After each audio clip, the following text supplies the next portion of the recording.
Pendengar, wacana Pilpres hanya diikuti dua pasangan calon presiden dan calon wakil presiden semakin kuat mengemuka.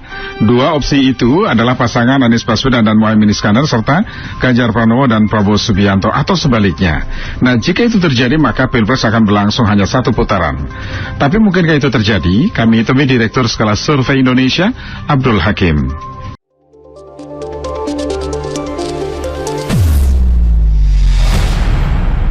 Halo, selamat pagi Mas Aab. Halo, selamat pagi Mas Wiryo. Apa kabar Mas? Kabar baik. Wah, ini semakin menarik ya akhir-akhir ini. Ada dua opsi yang saya tidak tahu dari mana awalnya, tetapi paling tidak itu semakin kuat mengemuka. Pasangan Muhaimin Iskandar, kemudian satunya lagi adalah pasangan Ganjar Pranowo, Prabowo Subianto atau sebaliknya Prabowo Subianto dan Ganjar Pranowo. Tapi kita tahu Mas Aab bahwa PDIP tetap kekeh dengan Ganjar Pranowo sebagai capresnya. Begitupun Gerindra dan koalisinya tetap kekeh bahwa Prabowo Subianto adalah capres mereka. Nah, ini bagaimana nih Mas Saab melihat peluangnya, Mas? Ya, kalau melihat statement dari pertanyaan Mas Wiro, sebetulnya jawabannya sudah diketahui. Tapi politik kan itu dinamis ya Mas. Saya tidak tahu apakah itu juga bisa jawaban yang mewakili atau yang pasti saya tidak tahu. Tapi tentu Mas Saab sebagai pengamat politik dan juga biasa melakukan riset punya hitung-hitungan sendiri, Mas Saab. Nah, kalau memang kita lihat secara fakta politik, saat ini kan memang kecenderungannya sudah mengarah ke tiga gugus yang sudah mapan. Ada gugus koalisinya Ganjar, dimotori oleh PDIP dan P3 sebagai parpol yang memiliki kursi di parlemen. Ada koalisinya Anies Baswedan, yang sekarang cawapresnya sudah ditunjuk dari PKB, Caimin, yang dimotori oleh parpol-parpol berkursi di parlemen oleh PKB, Nasdem, PKS. Komposisi kursinya sudah 167 atau sekitar 29% gitu, Mas Wiryo. Dan di gugus terakhir, secara fakta politik, koalisi Prabowo yang dimotori oleh 4 parpol yang berkursi di parlemen.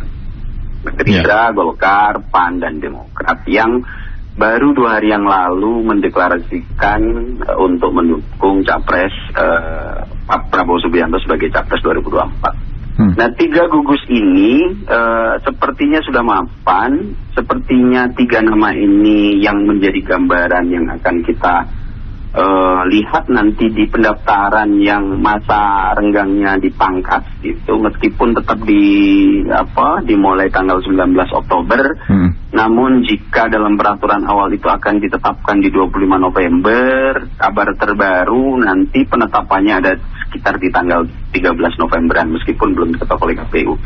Nah, 3 komposisi gugus ini yang saat ini bisa kita raba sebagai kira-kira beginilah petanya. 3 nama ini memang dalam 8-9 bulan terakhir tidak pernah tergeser oleh nama-nama yang lain. Nah, yang cukup menarik, kenapa kemudian ada spekulasi untuk Prabowo Ganjar atau sebaliknya itu muncul ke permukaan?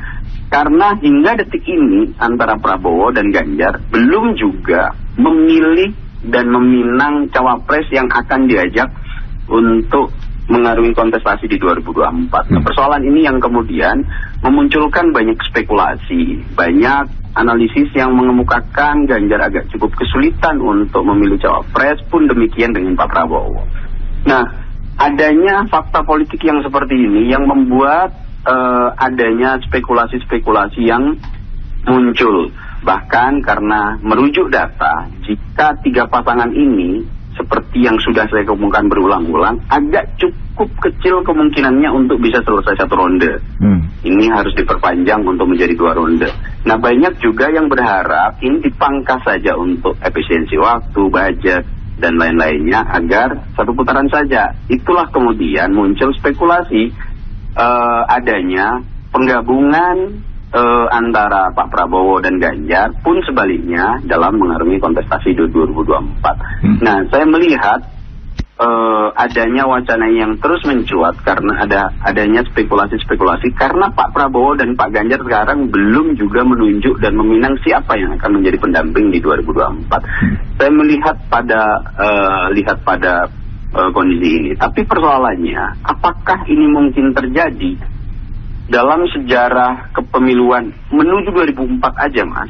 Kalau saya boleh meminjam istilahnya Nassim Talib gitu, ada kejadian-kejadian Black Swan yang cukup kerap terulang-ulang. Yeah. Apa itu kejadian Black Swan?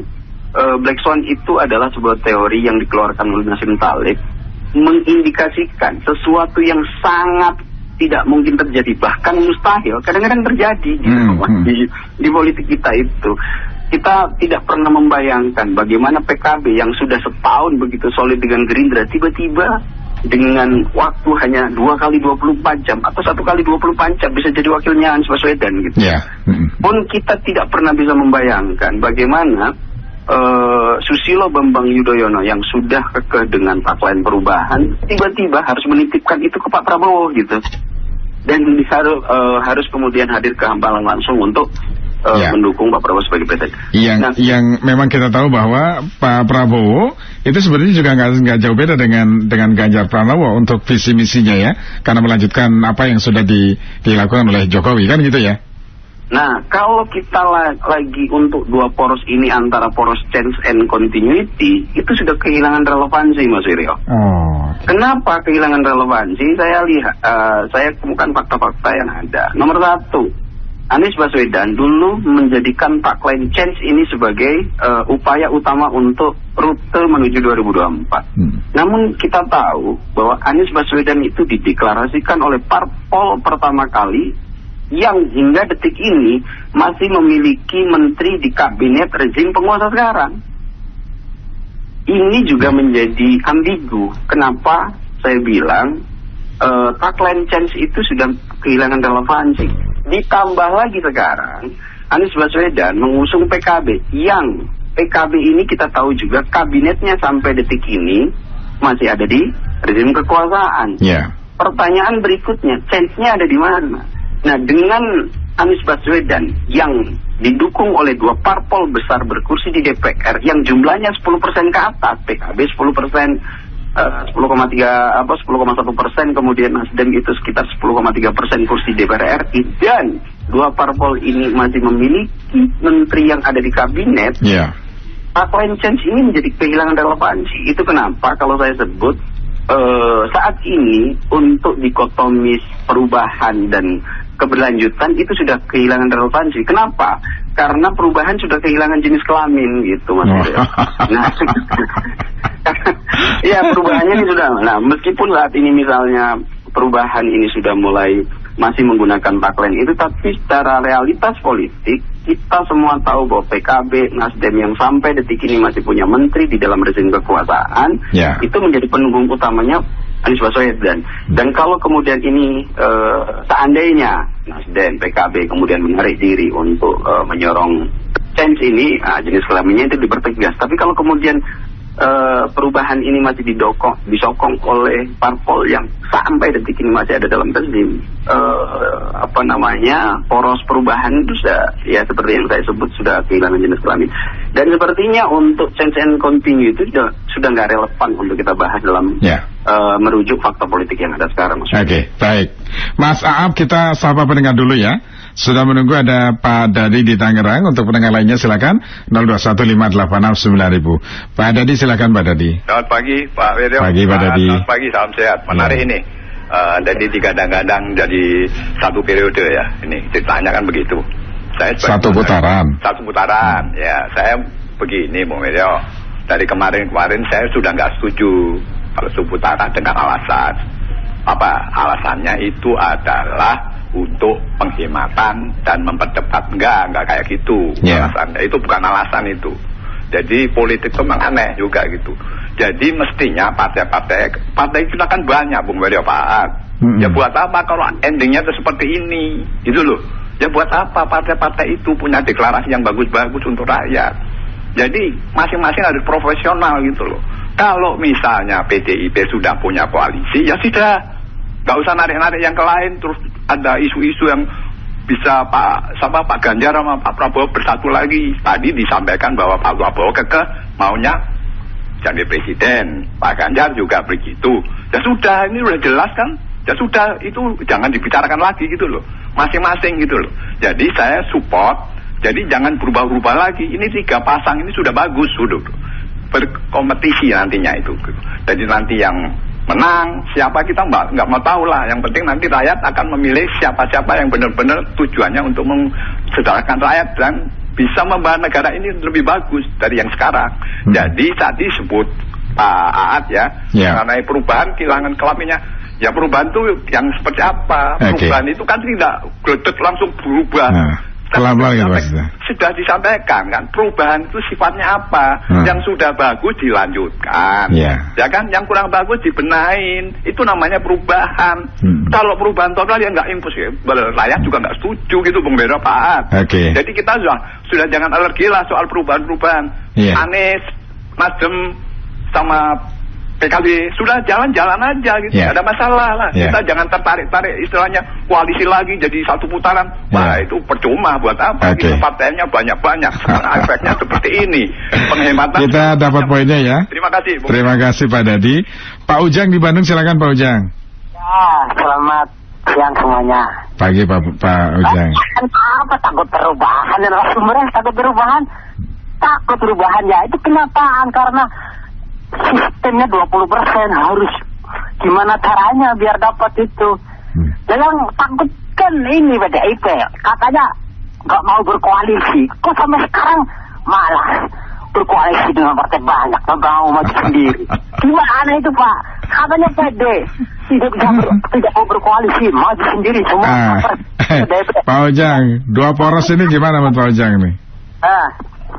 2 poros ini gimana peluang 2 poros ini? Jadi 2 pasangan capres-cawapres. Pak Ujang dari dulu itu aja gitu ya. Oke, Mas Aab, saya bacakan beberapa tanggapan pendengar yang sudah masuk ya, diantaranya dari Pak Heru di Jakarta. Saya rasa memang dalam politik tidak ada yang bisa memastikan, selalu dinamis, apalagi belum ada pembukaan dan batas akhir pendaftaran. Pertama.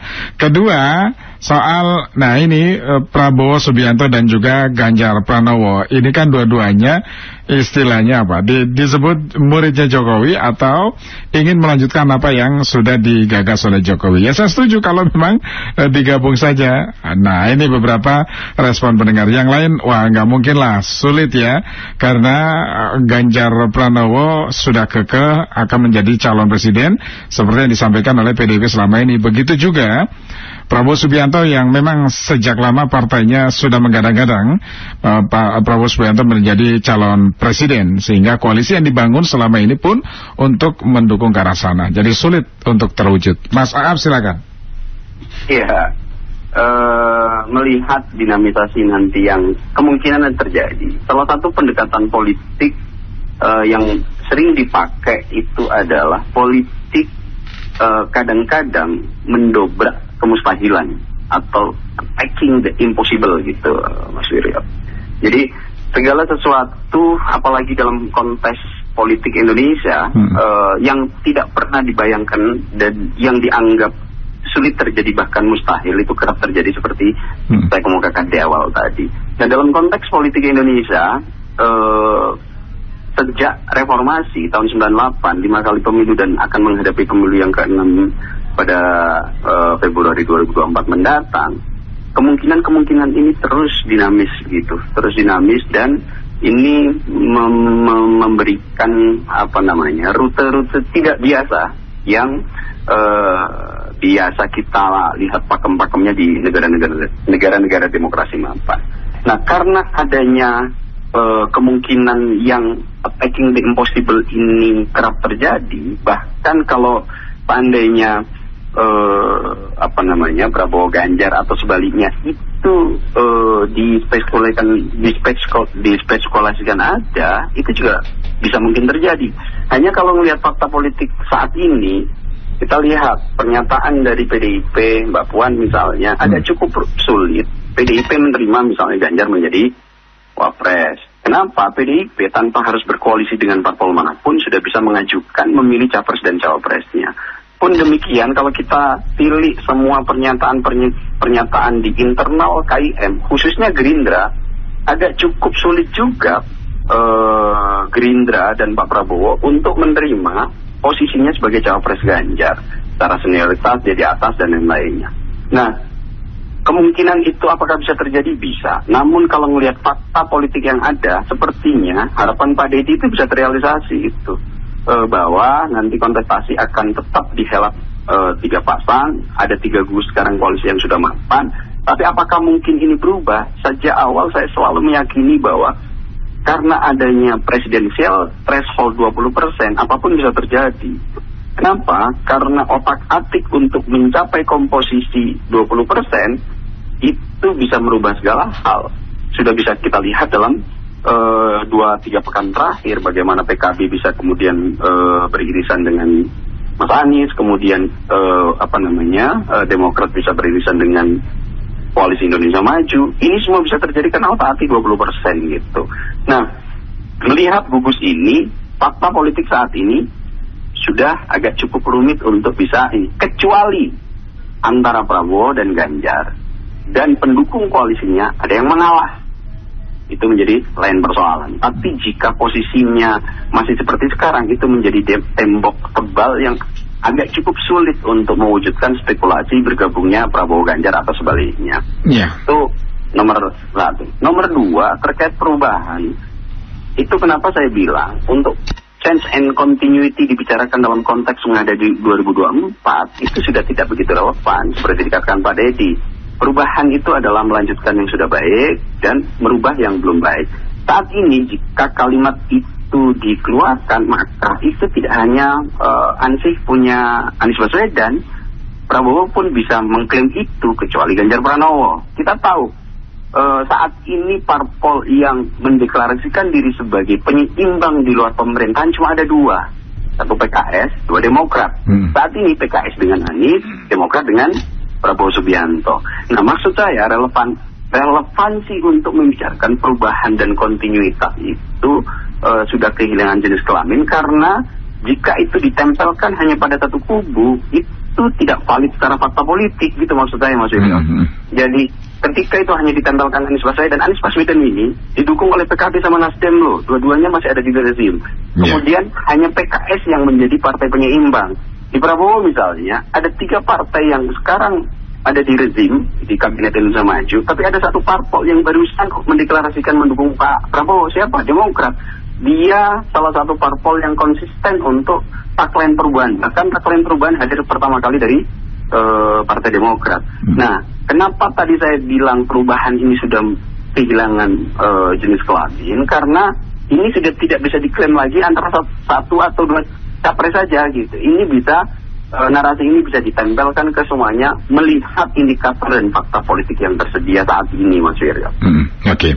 Jadi memang sekali lagi meskipun politik itu sangat dinamis, tetapi mereka juga punya target sendiri ya. Mereka punya hitung-hitungan sendiri, mereka punya kekuatan sendiri yang memang itulah yang jadi modal mereka dalam pertarungan pemilu presiden 2024. Kira-kira begitu ya, Mas Abi ya? Betul. Kemungkinan untuk bergabungnya Prabowo Subianto dan Ganjar Pranowo menghadapi pemilu 2024, kalau mengacu indikator yang sekarang, temboknya cukup tebal untuk bisa terjadi, Mas Wiryo.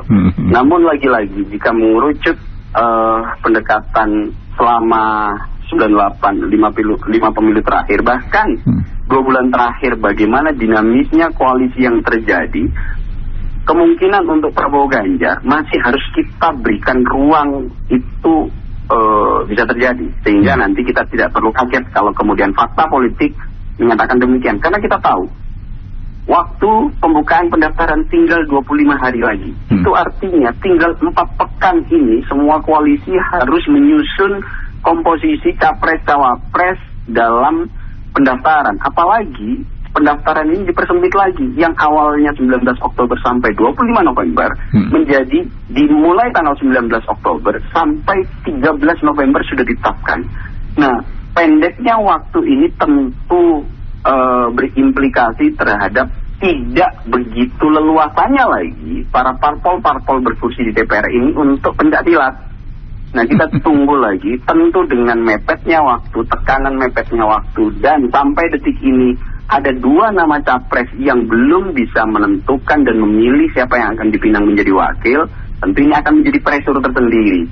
Nah, yang menarik kita lihat sebagai rakyat, kita lihat ini sebagai tontonan yang begitu enak, dan kita lihat nanti bagaimana lagi pencak silat yang dilakukan oleh capres-capres dan koalisi pendukungnya dalam rangka menuju kontestasi 2024, Mas Surya. Baik, Mas Aab, terima kasih sudah bersama kami, Mas Aab.